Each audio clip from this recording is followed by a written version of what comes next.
আসসালামু আলাইকুম গাইস, কেমন আছেন আপনারা? আপনাদের দোয়ায় আমি আলহামদুলিল্লাহ ভালো আছি।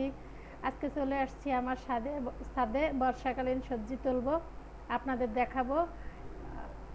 আপনারা সাথে থাকেন আর দেখেন। এই যে ভেন্ডি তুলতেছি, এখন ভেন্ডি কাটতে আসছি, ভেন্ডি তুলব। অনেক ভেন্ডি ধরছে আলহামদুলিল্লাহ।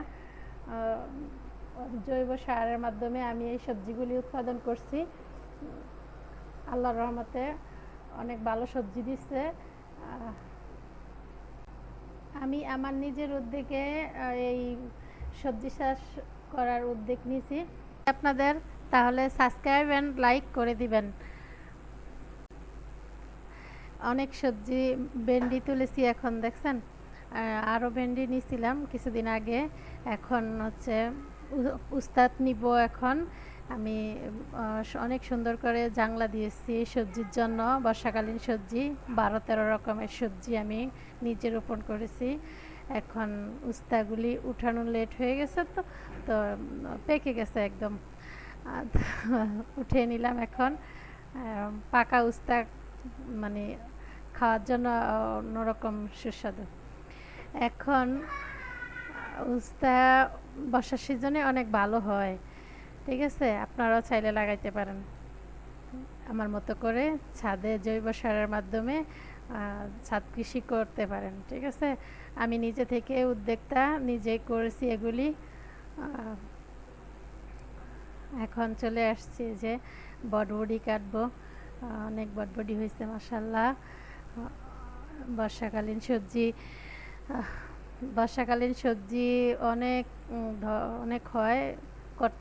জৈব সারের মাধ্যমে যদি করতে পারেন তাহলে অনেক সবজি হবে ইনশাল্লাহ। আমি জাংলাটা কিভাবে দিছি দেখছেন তো, অনেক মজবুত করে দিছি আলহামদুলিল্লাহ।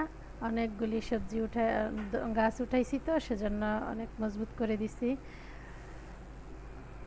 আমি জৈব সারের মাধ্যমে মিষ্টি আলু শাক লাগাইছি। এই দেখেন, মিষ্টি আলু শাক অনেক সুন্দর হয়েছে। তাও আবার বস্তা করে লাগাইছি, কোনো কেটে বা বোতলে এগুলিতে কিছুতেই লাগাই নাই, বস্তার ভিতরে করছি। অনেক সুন্দর শাক হয়েছে দেখেন।